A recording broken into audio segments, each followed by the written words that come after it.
ကစားမယ်ဒီအကောင့်လေးပြန်ရလို့စမ်းကြည့်တယ်အလုပ်တွေလည်းမအားဘူးဒီနေ့တနင်္ဂနွေနေ့မို့လို့ဒီနေ့တရက်တော့အားပိတ်ရက်နီးလာပြီတရားရှိအရှက်ကနန်သိမကြည့်နိုင်တော့စမယ်နော်ဒီကောင်ကတဲ့ကျွန်တော်တို့ဒီမှာဗရိတ်ရှိနော်ဗရိတ်ရှိသူကနေအောက်ကိုကျွန်တော်တို့အချိန်ကိုက်ဆင်းလာလိုက်ဗရိတ်ကိုနော်တခါအောက်အချိန်ကိုက်ဆင်းလာလိုက်ဗရိတ်30တုံညဗရိတ်9ဗရိတ်10ဗရိတ်နော်အဲ့ဒီသူ့ရဲ့ဇောင်းမှာတုံည9နောက်တွဲတပင်ကျော်မှာတစ်ထိတ်နဲ့ဗရိတ်9နော်အဲ့ဒီတစ်ထိတ်နဲ့ဗရိတ်9ပါပါတုံညခါနဲ့9နောက်ပိတ်သူထွက်ထားတာရှိတယ်တခါရှစ်ပြီးတော့ဒီမှာ9ဗရိတ်ဇောင်းမှာတုံည9နောက်တွဲတစ်ထိတ်နဲ့ဗရိတ်6နော်ခုနကတော့တစ်ထိတ်နဲ့ဗရိတ်9ဒီမှာတစ်ထိတ်နဲ့ဗရိတ်6တုံညခါတုံညပါပါ9နောက်ပိတ်တခါဒီမှာ30ဗရိတ်သူ့ဇောင်းမှာတုံညခါ9နောက်ပိတ်တစ်ထိတ်နဲ့ဗရိတ်ခွန်နော်ကျွန်တော်တို့ဗရိတ်ခွန်6 5နော်တစ်ထိတ်နဲ့9တုံညနောက်တွဲ9တုံညနောက်တွဲ9တုံညနောက်တွဲနော်အဲ့ဒီ9တုံညနောက်တွဲရဲ့ဇောင်းမှာကျွန်တော်တို့ဒီဇောင်း3လုံး9နော်ဒီနှလုံးခွန်နော်ဒီဇောင်း3လုံး9ဒီနှလုံးခွန်တခါဒီ9တုံညအတွဲရဲ့ဇောင်းမှာဒီဇောင်း3လုံး9နော်ဒီနှလုံးခွန်ဒီကတော့ပုံသေးအဲ့လိုပဲကစားတာပဲအဲ့ဒီ9တုံညအတွဲတယ်ဒီဇောင်း3လုံးက9ဒီနှလုံးကခွန်ဒါသူကစားခဲ့တယ်နော်ကစားပြီးတော့အဲ့ဒီမှာကျွန်တော်တို့ဒီဇောင်း3လုံး9လို့ဖြစ်လိုက်တဲ့ဘေးမှာ30ခွန်ခွာနော်ခွာတုံည3ခွန်ကိုကျွန်တော်တို့တပွင့်ချော့လိုက်လို့ရှိရင်26နော်26ပေါင်းရင်8ပေါ့ဗျာနော်26တက်ခါဒီဇောင်း9လို့ဘေးဒီပြမှာ6နော်151ထိပ်စီ2ထိပ်စီ3ထိပ်စီ9နောက်ပိတ်6နောက်ပိတ်9နောက်ပိတ်နော်ဒါသူပေးသွားတာအမှန်ပဲသူ့ရဲ့အောက်မှာကျွန်တော်တို့4နောက်ပိတ်ကစားခဲ့သေးတာမထွက်ဘူးเนาะဒါပေမဲ့သူ့ရဲ့အောက်တပွဲကြော်မှာကျွန်တော်တို့ဒီ3ထိပ်ကို3နောက်ပိတ်ဒီ3ထိပ်ကို3နောက်ပိတ်ဒီ9ထိပ်ကိုနောက်ပေါင်း9လို့သူထွက်နေတာသူတွေ့เนาะဒါလေးတစ်ချက်တခါကျွန်တော်တို့ဒီမှာ2ထိပ်ရိုက်ပြီးအဲ့ဒီ2ထိပ်ဒီ2နောက်ပိတ်เนาะ2ထိပ်က2နောက်ပိတ်2နောက်ပိတ်ကိုဒီခွန်ထိပ်ကိုဒီနှလုံးခွန်လို့သူကစားနေတာရှိเนาะဒါဆိုလို့ရှိရင်အခုကျွန်တော်တို့ဒီမှာတစ်ထိပ်စီထည့်သွားပြီအဲ့ဒီတစ်ထိပ်ကိုဒီဘွဲမှာ1နောက်ပိတ်ဒီ9ထိပ်ကိုနောက်ပေါင်း9เนาะအဲကျွန်တော်တို့ဒီနေရာမှာနောက်ပေါင်း9နောက်ပေါင်းခွန်နောက်ပေါင်း9သူကြတော့မဆီနီယာနဲ့ပြန်သွားပြီเนาะ9ခွန်9မဆီနီယာနဲ့သူဆင်းလာအဲနောက်ပေါင်း9ကိုတခြားခဏနဲ့ထည့်သွားရင်လေဒါသူကတော့ထည့်သွားလို့ရတယ်เนาะအဲ့ဒါလေးတစ်ချက်သတိထားအဲ့မှာကျွန်တော်ဘာလို့ခွန်2 4 1လို့ဘာလို့ကျွန်တော်ထည့်ထားတော့ဆိုတော့ဒါပေးမပေးတော့မသိဘူးပေါ့လေနော်သူကဒီ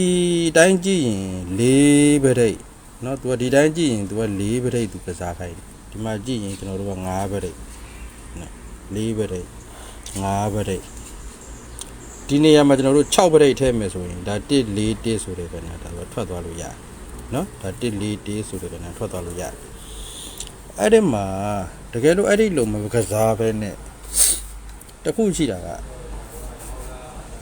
သူကဒီဗရိတ်4ကဗရိတ်4လို့သူဗရိတ်4ရင်ဆိုင်ကစားသလားဒါဗရိတ်4ဗရိတ်ရင်ဆိုင်ကစားနေသလား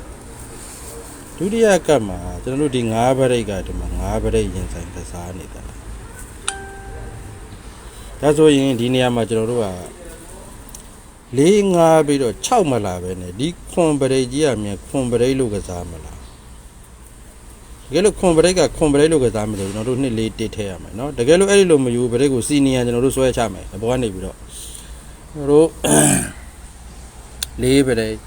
5ပရိတ်6ပရိတ်လို့ထည့်မယ်ဆိုရင်1 4 1ဒါလို့အဲ့ဒီလိုမထည့်ပဲနဲ့ခွန်ပရိတ်ရင်ဆိုင်ကူးမယ်ဆိုရင်2 4 1 5ပရိတ်ရင်ဆိုင်ကူးမယ်ဆိုရင်8 5 2 4ပရိတ်ရင်ဆိုင်ကူးမယ်ဆို9 6 3เนาะဒီ3ထိပ်ဒီ3နောက်ပိတ်နဲ့နောက်ပေါင်း9ဒီ9ထိပ်ကနောက်ပေါင်း9 6ပြီးတော့ကျွန်တော်တို့ခွန်ဒီနှစ်ထိပ်ဒီနှစ်နောက်ပိတ်နဲ့ဒီခွန်ထိပ်ဒီနောက်ပေါင်းခွန်ဒါဆိုရင်ကျွန်တော်တို့ဒီတစ်ထိပ်ဒီတစ်နောက်ပိတ်နဲ့ဒီ9ထိပ်ကနောက်ပေါင်း9ဆိုရင်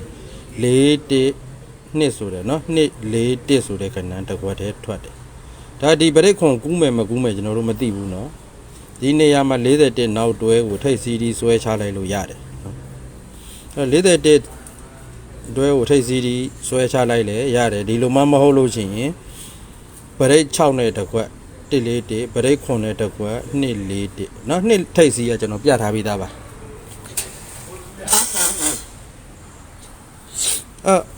မစုံဖြစ်တာကြာပြီဆရာဒီအကောင့်ကခုမှပြန်ရတာကျွန်တော်တို့ဒီနေရာမှာဒီပရိတ်ခွန်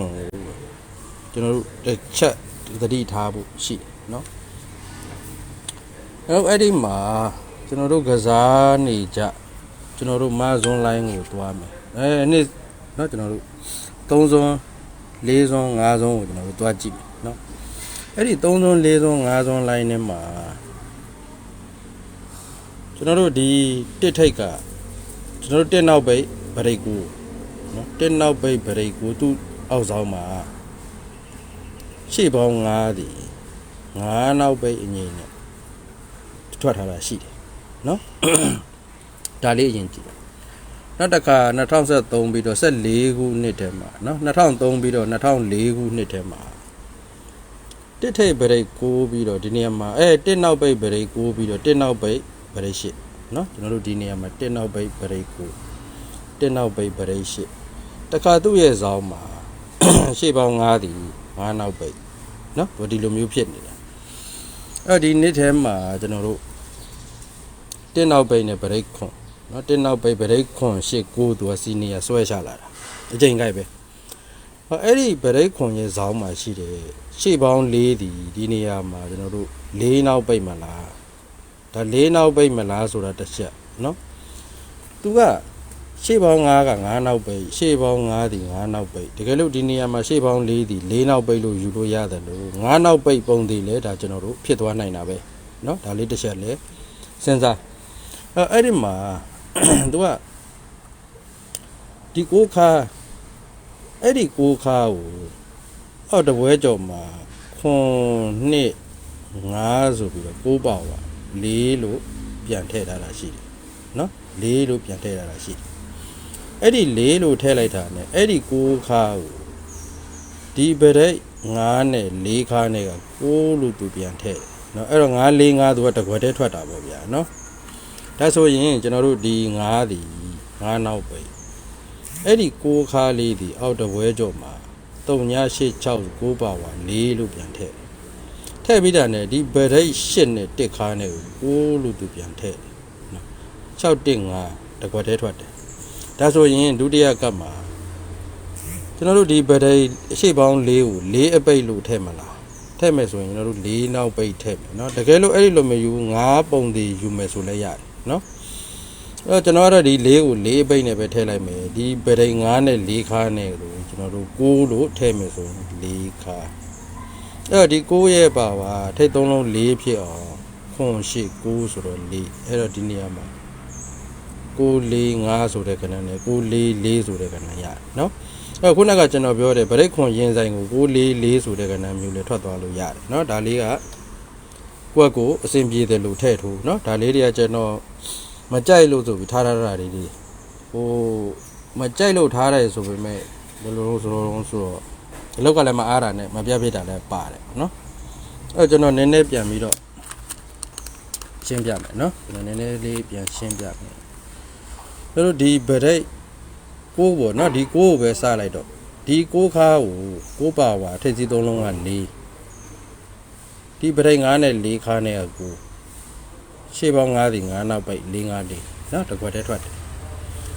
အဲ့ဒီမှာဒီ6ခါကို6ပါဝါထိပ်3လုံးက4အဲ့ဒီ9ကို8နဲ့1နဲ့က9နော်ဒီရှေ့ပေါင်း9ဒီ9နောက်ပိတ်နော်ဒါဆိုရင်အခုကျွန်တော်တို့ကဒီနေရာမှာ9မဖြစ်တာလေးပဲရှိတယ်အဲ့ဒီရှေ့ပေါင်း4ဒီ4နောက်ပိတ်ဒီ9ဒီ9ပါပါဒီ3လုံး4ဒီဗရိတ်9နဲ့4ခါနဲ့နော်ဗရိတ်9နဲ့4ခါနဲ့ပေါင်းလိုက်လို့ရှိရင်ကျွန်တော်တို့က9ရမယ် ဒီနေရာမှာ644ရေ645ဆိုတဲ့ကဏ္ဍရေနှစ်မျိုးတော့ထိုးသင်းတယ်ကျွန်တော်အတွေးပေါ့နော်ဒါတွေးကိုယ့်အကိုလည်းပြန်တွေးကြည့်ပေါ့လေနော်မနှက်ပြန်မှာ share ထွက်မှာမနှက်ပြန်ထွက်ခေါ်ရလားမသိပါဘူးအဲ့လေးနောက်ပိတ်ကအဲ့လေးနောက်ပိတ်ကအထင်မသေးနဲ့ကျွန်တော်ဒီ9စွန်းနဲ့ခုနှစ်ထဲမှာဒီနောက်ပိတ်3လုံးကိုသူက7လို့သူဖြစ်ထားတာ ਨੇ သူ့ရဲ့အောက်မှာဇောင်း30သူပြန်ရိုက်တယ်နော်ပရိတ်ခွန်ရဲ့တပွဲကြော်တခါသူကနေအချိန်ကိုက်ဆင်းလာလိုက်ကျွန်တော်တို့ဒီမှာပရိတ်8တပွဲကြော်မှာနောက်ပိတ်4လုံးကိုညောနောက်ပိတ်4လုံးကိုကျွန်တော်ရေးတယ်မားနေ7ဟုတ်တယ်နော်နောက်ပိတ်4လုံးကို7ခွန်14 4နဲ့3နဲ့ပေါင်းခွန်နဲ့4နဲ့ပေါင်း7နောက်ပိတ်4လုံး7လို့ဖြစ်ပြီးတာ ਨੇ အောက်မှာဇောင်း30လို့သူကစားတယ်နော်93810 1930အဲ့သူက6ခါအောက်တယ်ဒီမှာတော့6ခါတော့မကြတော့ဘူးပဲနော်ဒီမှာလည်းနောက်ပိတ်4လုံးက7ဖြစ်သွားတာပဲဒီ3လုံး9နဲ့6နဲ့7တခါ6ပြည့်ရဲ့တပွဲကြုံမှာဒီ3လုံးကိုကျွန်တော်တို့30လို့ထည့်မယ်ဆိုရင်ဒါ4နောက်ပိတ်သူထည့်လို့ရတယ်နော်ဒါ4နောက်ပိတ်လို့သူထည့်လို့ရတယ်အဲ့ကျွန်တော်တို့အဲ့ဒီကောင်ကို4ပိတ်မှလား5ပိတ်မှလားမသိဘူးပေါ့လေနော်တကယ်လို့မရဒီ3ညသည်သူကနေတစ်နှစ်ကျော်1 2 3 4 5 6 9 10 17ကြိမ်ပါဒီ3ညသည်3ညအပိတ်လို့သူလာစင်းရင်တော့တစ်မျိုးပေါ့နော်အဲ့သူကနေကျွန်တော်တို့ဒီမှာ8ထိပ်စီးရှိတယ်တစ်နှစ်ကျော်1 2 3 4 5 6 9 10 17ကြိမ်ပါဒီ8ဒီ8အပိတ်လို့ထည့်ရင်တစ်မျိုးဒီမှာကျတော့အဲ့ဒီလိုမဟုတ်တော့ဘူး9ထိပ်เนาะသူကနေတစ်နှစ်ကျော်မယ်1 2 3 4 5 6 9 10 17ကြိမ်ပါ9ပိတ်ထည့်သွားလို့လည်းရတယ်เนาะအဲ့ဒါကြောင့်ဒီ site မှာကျွန်တော်တို့က4ပိတ်5ပိတ်ဒီ site မှာလည်း4ပိတ်5ပိတ်ကလူတာပဲအဲ့တော့ကြိုက်တာသာယူထည့်ချလိုက်เนาะနှစ်ကွက်တော့ထိုး4ပိတ်တွေကကျွန်တော် sorry တွေကပြပြီးသားတွေပါเนาะဒါ4ပိတ် site တွေကျွန်တော်တို့ဒီပရိတ်4ဒီ4နောက်ပိတ်4ရဲ့နှက်ခတ်တစ်စီ3လုံး2လို့ကျွန်တော်ပြောခဲ့တာ။နောက်ဒီမှာပရိတ်4နောက်ပိတ်4နှက်ခတ်တစ်စီ3လုံးက2နော်။ဒါတွေအစောကြီးကကျွန်တော်ပြပြီးသား။အဲဒီပရိတ်4ဒီနေရာမှာ4နောက်ပိတ်မယ်တစ်စီ3လုံး4နှက်ခတ်2ဖြစ်အောင်5ထည့်စီထဲဆိုပြီးကျွန်တော်ပြောခဲ့တာ။ဟုတ်အစောကြီးရနော်။4ပိတ်ကိုလည်း short မတွက်နဲ့အဲ့တော့4ပိတ်နဲ့ကျွန်တော်တို့တစ်ကွက်ရွှေ့လေးကစားပြမယ်နော်။လေးပိတ်နဲ့ကွက်ရွှေ့တစ်ကွက်ကစားပြမယ်ဆိုတော့ကျွန်တော်တို့ဒီခွန်စွန်းတွေကကဏ္ဍနေကျွန်တော်တို့လိုက်ရွှေ့တော့အဲ့တော့ခွန်စွန်းခုနော်ခွန်စွန်းနေရှိတယ်အဲ့ဒီခွန်စွန်းနဲ့ခုနှစ်ထဲမှာနောက်ပေါင်း9ရှေ့ပေါင်း9ပါပါနောက်ပေါင်း4လို့ရိုက်တယ်နော်ရိုက်ပြီးတော့ကျွန်တော်တို့ဒီခွန်နောက်ပိတ်ရဲ့ဇောင်းကကဏ္ဍ3ခွန်နှစ်အဲ့ဒီ3ခွန်နှစ်ဒီ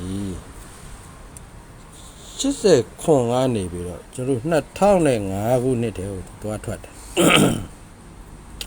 အဲ့2005ခုနှစ်တည်းမှာသူက6ဘက်ရဲ့မြင်းကုန်မှာသူထွက်တယ်နော်နှစ်ကျော်6ဘက်ရဲ့မြင်းကုန်10ဘက်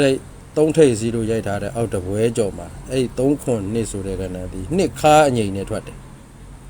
နှစ်ခါအငိမ့်နဲ့သူထွက်တယ်နော်နှစ်ခါအငိမ့်နဲ့မှတ်ထားကျွန်တော်ရှေ့ပေါင်း9လို့ယူလို့ရဗျာရှေ့ပေါင်း9အငိမ့်နဲ့သူထွက်တယ်80ခွန်ပြီးတော့90ခုနှစ်ထဲမှာလေရှေ့ပေါင်း9ပါပါနောက်ပေါင်း4ရှစ်နောက်ဘက်ရဲ့အောက်ဆောင်ကကဏ္ဍသည်1နှစ်4ဒီ1နှစ်4ကကျွန်တော်တို့2015ခုနှစ်ထဲမှာသွားထွက်တယ်ရှေ့အတိုင်းပဲ6ဘက်ရဲ့မြင်းကုန်ပေါ့နော်မြင်းကုန်လိုပဲယူလိုက်တော့ထွက်တယ်ဗရိတ်ရှစ်နှစ်ထိပ်စီးလို့ရိုက်ထားတဲ့အောက်တပွဲကြော်မှာထွက်တယ်ကျွန်တော်ဒီမှာက8 3ဒီမှာ8နှစ်နော်ခုနကတော့နှစ်ခါနဲ့ရှေ့ပေါင်း9ဒီမှာနှစ်ခါနဲ့ရှေ့ပေါင်း6သူထွက်တယ်နော်ကျွန်တော်တို့2009ခုနှစ်တည်းမှာရှေ့ပေါင်း9ပါဝါနောက်ပေါင်း4လို့ရိုက်တယ်9နောက်ပိတ်ရဲ့ဇောင်းကကဏ္ဍနော်4နှစ်5ဆိုတဲ့ကဏ္ဍဒီ2025ခုနှစ်ထဲမှာ4နှစ်5လို့သူထွက်ကရှေ့အတိုင်းပဲကျွန်တော်တို့6ဘက်ရဲ့ နှစ်ကျော်မြင်းကုန်မှာထွက်မယ်ဆိုရင်ဒီဘွဲမှာသူကထွက်လို့ရတယ်အဲ့ရှေ့ပေါင်းရှေ့တစ်ထိပ်စီလို့ထွက်ထားတဲ့အောက်တပွဲကျော်နော်အဲ့ဒီမှာကျွန်တော်အတွေးပေါ့လေနော်သူကရှေ့ပေါင်း9နဲ့ဒီကနန်းထွက်တော့ရှေ့ပရိတ်3ထိပ်အဲ့ဒီ3ထိပ်ကအဲ့ဒါစကြတဲ့3ထိပ်ပဲဒီမှာလဲရှစ်ပရိတ်နှစ်ထိပ်အဲ့ဒီနှစ်ထိပ်ကအဲ့ဒီနှစ်ထဲမှာစကြတဲ့နှစ်ထိပ်ပဲနော်ဒါဆိုရင်ကျွန်တော်တို့ဒီမှာပရိတ်ရှစ်နဲ့တစ်ထိပ်ဒီတစ်ထိပ်စီကစကြတာပဲအဲ့တော့စကြတဲ့တစ်ထိပ်စီရဲ့အောက်တပွဲကျော်မှာထွက်မဲ့ခဏန်းဒီရှေ့ပေါင်းခွန်ကိုနှစ်ခါနဲ့သူကထွက်ကနော်အဲ့တော့ခုနကကျွန်တော်၄နောက်ပိတ်ကိုပြောရခြင်းအကြောင်းရင်းဒီ site တွေပါတယ်နော်အဲ့တော့ကျွန်တော်တို့9နှစ်4လို့လည်းထည့်လို့ရတယ်နော်ကျွန်တော်ထည့်ပေးရတာက4နှစ်5လို့ကျွန်တော်ထည့်ပေးရတာနော်အာမထိုးမိမှာဆိုလို့နော်မအာမိမှာဆိုလို့ကျွန်တော်ပြောတာအဲ့ဒီ5ထိပ်ကကျွန်တော်တို့ဒီနားမှာရှိတယ်နော်အဲ့ဒီ5စွန်းခုနှစ်ထဲမှာပဲခုနကကျွန်တော်ပြောတဲ့နော်ဒီ5စွန်း line ထဲမှာပဲ5ထိပ်စီရရှိတယ်ဆိုတော့ဒီ3ညခွာရှစ်နော်ခွာရှစ်တောင်မှ44နဲ့ရှစ်တယ်တခါဒီမှာ3ညထိပ်စီခွာ9 45နဲ့9တယ်ဒီမှာ3ညထိပ်စီခွာ10 46နဲ့10တယ်အဲ့ဒီ10လို့ပြီးပြီးရင်သူကဒီနေရာမှာကျွန်တော်တို့နောက်3လုံး9လို့ပုံသေးရိုက်တယ်နော်အဲ့နောက်3လုံး9လို့ပုံသေးရိုက်ပြီးထိပ်စီ3လုံးက3ညလို့သူထည့်ထားတာရှိတယ်ဒီဘက်ကဟာရပြောမနေတော့နဲ့အဲ့ဒီမှာကွာ9ရိုက်ပြီးသူအောက်ဆောင်မှာနောက်ပိတ်3လုံး9တာပဲနော်3 4 8 9တာပဲ9ပြီးရင်ထိပ်စီ3လုံးကို9လို့သူထည့်နော်ခုနကတော့10လို့သူထည့်အခုဒီမှာသူက9လို့သူထည့်ဗရိတ်9တွေကြီးထွက်တယ်နော်ကျွန်တော်တော့ဗရိတ်9တော့မယူတော့ဘူးအဲ့ဒီ6 4ဇောင်းမှာနောက်ထောင်3လုံး9တော့သူထည့်သွားပြီထိပ်သီးတောင်3လုံးကို800တိုင်းစီနီယာနဲ့ထိပ်တောင်3လုံး3ညထိပ်တောင်3လုံး9ထိပ်တောင်3လုံး8ဆိုရင်ဒီမှာ9ထိပ်စီထည့်သွားလို့ရနော်အဲ့တော့9ထိပ်စီနဲ့ခုနကကျွန်တော်ပြောတဲ့9 2 4လို့နော်တို့9 4 1တို့နော်ဒါ4 1အတွဲနဲ့ဆိုထည့်လို့ရတယ်ပေါ့နော်ဒါ4တွေသတိထားဖို့ဟုတ်ပြီလားအဲ့တော့အားလုံးပဲတန်ကောင်းပါစေနော်9 4 2အားကျွန်တော် organ ထုတ်ပါတယ်ကြိုက်ရင်လည်းထိုးမကြိုက်ရင်လည်းမထိုးပါနဲ့လေးကထိတ်ကောအပိတ်ကောအကုန်ကောင်းတယ်နော်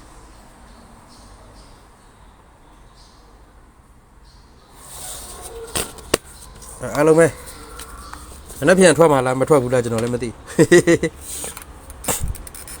ခဏတော့ဒါတွေကတော့ရေးတဲ့ထဲပါမသွားတော့ဘူးเนาะ644တို့241တို့ကပါမသွားတော့ဘူးအဲ့ဒါကိုယ့်အကူပဲရေးလိုက်တော့